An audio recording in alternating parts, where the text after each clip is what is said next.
नमस्कार। आज हम कक्षा 6 की हिंदी से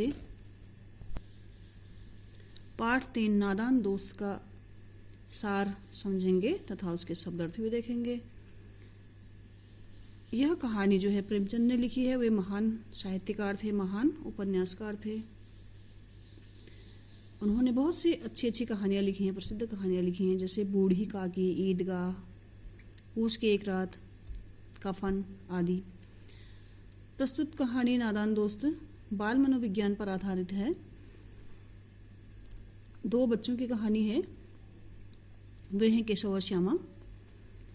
वे नादान हैं, भोले हैं, सरल स्वभाव के हैं। चिड़िया के दोस्त बन करके उसकी मदद करना चाहते हैं। उनके घर में एक चिड़िया का घोंसला है, उसकी मदद करना चाहते हैं, पर मदद करने की जगह पर वे चिड़िया का नुकसान कर बैठते हैं। इसीलिए कहानी को नादान दोस्त नाम दिया गया होगा। केशव के घर के कार्निश के ऊपर जो है चिड़िया ने अंडे दिए थे।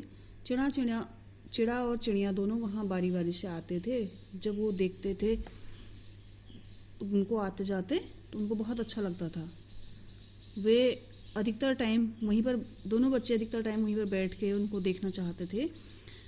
चिड़िया और चिड़िया के अंडों को देखने के वजह से, उनको देखने की लालसा में वे अपना खाना पीना भी भूल जाते थे।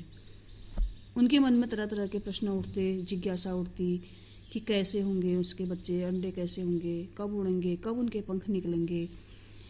वे प्रश्न पूछते माँ और पिताजी से अपने, परंतु उनके पास समय नहीं होता, वो उनके प्रश्नों का उत्तर नहीं देते। अब वे आपस में ही चर्चा करके तसल्ली कर लेते।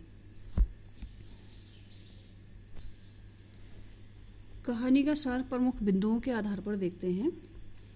अब उन बच्चों को जो है चिड़िया की बहुत ज़्यादा चिंता होती, उनकी अधीरता बढ़ते जा रही थी दिन पर दिन कि उसका क्या होगा, चिड़िया का क्या होगा, उसके बच्चों का क्या होगा, वो अपने बच्चों को क्या खिलाएगी,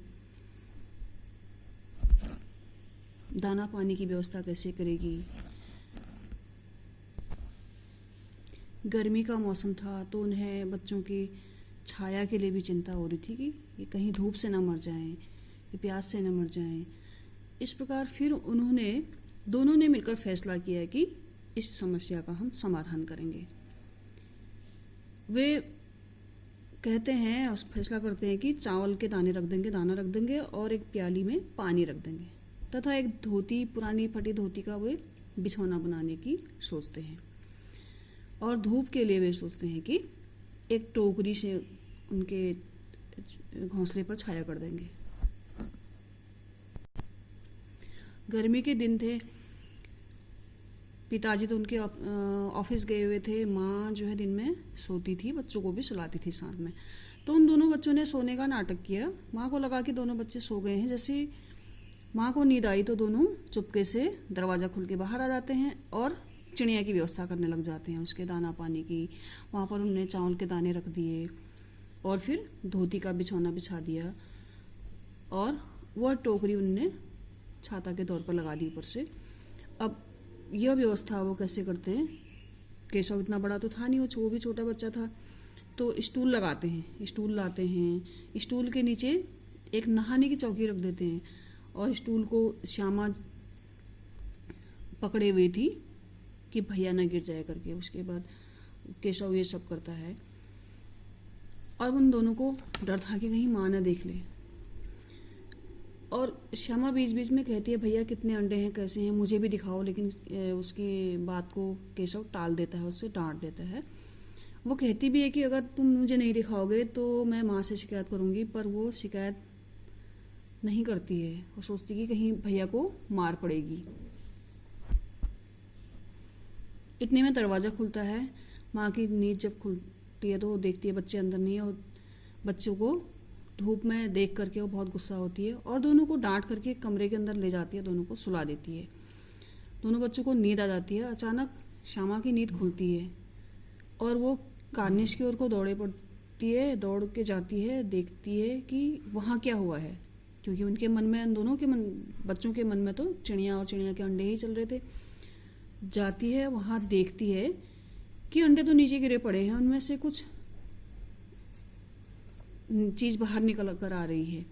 वो दौड़कर जाती है भाई के पास, केशव के पास जाती है, केशव को बताती है कि भैया ऐसा हो गया। अब केशव भी बहुत घबरा जाता है, उन दोनों को बहुत डर लगती है, बहुत बुरा लगता है। तो श्यामा इस पर पूछती है कि भैया कहीं बच्चे उड़कर चले तो नहीं गए होंगे। तो केशव थोड़ा बड़ा था, उसको थोड़ा सा समझ थी कि नहीं, अंडे नष्ट हो चुके हैं।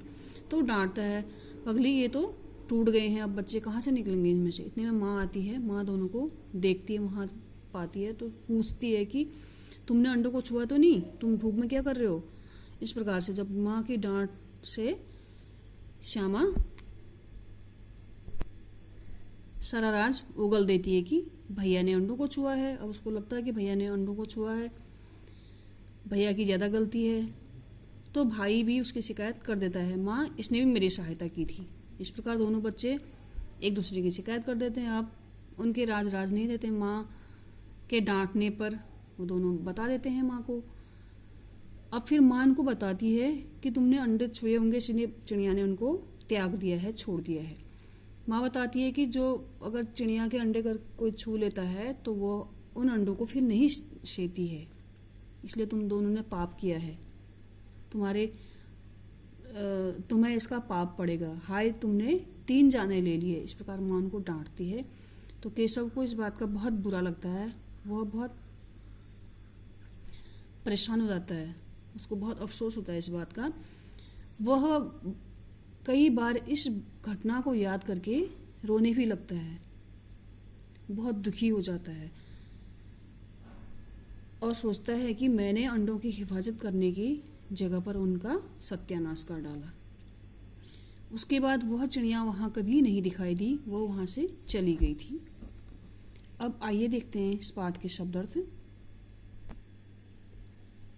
कार्निश दीवार के ऊपर आगे बढ़ा हिस्सा, नादान नासमझ, अनुमान अंदाजा, अधीर बेचैन, जिज्ञासा जानने की इच्छा, झुझलाकर, गुस्से से, सुराख छेद, दफ्तर ऑफिस या कार्यालय, यकायक अचानक, पेचीदा मुश्किल, हिफाजत रक्षा। धन्यवाद। अगर आपको वीडियो अच्छा लगे लाइक शेयर और कमेंट कीजिए और सब्सक्राइब करना न भूलिएगा।